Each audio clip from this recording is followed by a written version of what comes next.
The birth of the Tour de France. 110 years ago the Tour de France, celebrating its 100th edition, was full of feats of endurance and, yes, cheating from its very first race. On July 1, 1903, 60 men mounted their bicycles outside the Café au Réveil Matin in the Parisian suburb of Montgeron. The 56 riders were mostly French, with just a sprinkle of Belgians, Swiss, Germans and Italians. A third were professionals sponsored by bicycle manufacturers, the others simply devotees of the sport. All 60 wheelmen, however, were united by the challenge of embarking on an unprecedented test of endurance, not to mention the 20,000 francs in prize money in the inaugural Tour de France. At 3:16 p.m., the cyclists turned the pedals of their bicycles and raced into the unknown. Nothing like the Tour de France had ever been attempted before. Journalist Georges Lefebvre had dreamed up the fanciful race as a stunt to boost the circulation of his struggling daily sports newspaper,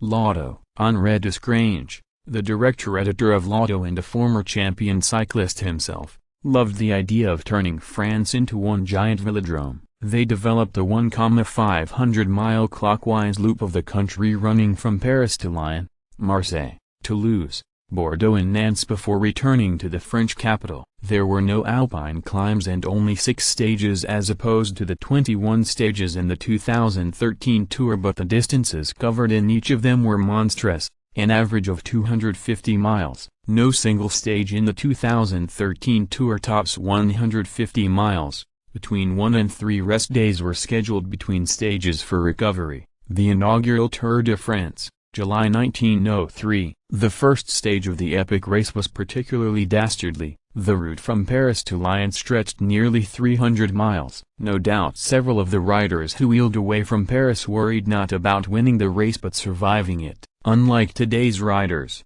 the cyclists in 1903 rode over unpaved roads without helmets. They rode as individuals, not team members. Riders could receive no help. They could not glide in the slipstream of fellow riders or vehicles of any kind. They rode without support cars. Cyclists were responsible for making their own repairs. They even rode with spare tires and tubes wrapped around their torsos in case they developed flats. And unlike modern-day riders, the cyclists in the 1903 Tour de France, forced to cover enormous swathes of land, spent much of the race riding through the night with moonlight the only guide and stars the only spectators.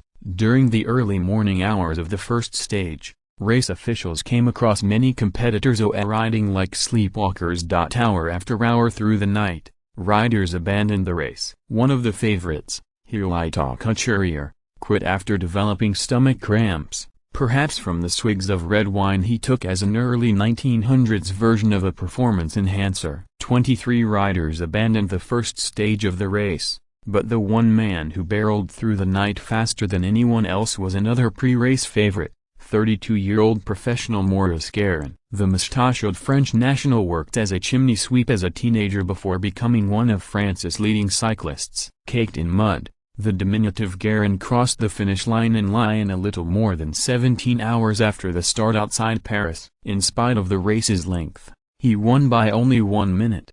Oh, the little chimney sweep built his lead as the race progressed. By the 5th stage, Guérin had a 2-hour advantage, when his nearest competitor suffered 2 flat tires and fell asleep while resting on the side of the road. Guérin captured the stage and the Tour was all but won. The 6th and final stage, the race's longest, began in Nantes at 9 p.m. on July 18, so that spectators could watch the riders arrive in Paris late the following afternoon. Guérin strapped on a green armband to signify his position as race leader. The famed yellow jersey worn by the race leader was not introduced until 1919.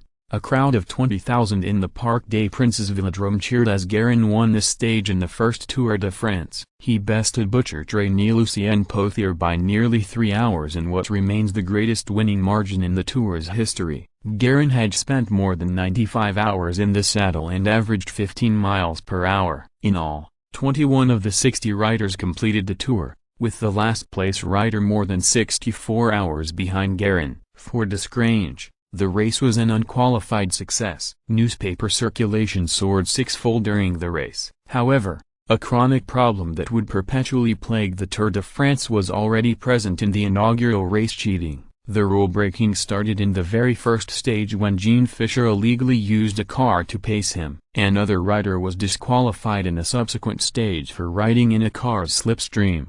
That paled in comparison, however, to the nefarious activity the following year in the 1904 Tour de France. As Guérin and a fellow rider pedaled through Street Etienne, fans of hometown rider Antoine Faure formed a human blockade and beat the men until Lefebvre arrived and fired a pistol to break up the melee. Later in the race, fans protesting the disqualification of a local rider placed tacks and broken glass on the course. Riders acted little better. They hitched rides in cars during the dark and illegally took help from outsiders. Guérin himself was accused of illegally obtaining food during a portion of one stage. The race was so plagued by scandal that 4 months later Desgrange disqualified Guérin and the 3 other top finishers. It, of course, wouldn't be the last time a Tour winner was stripped of his title.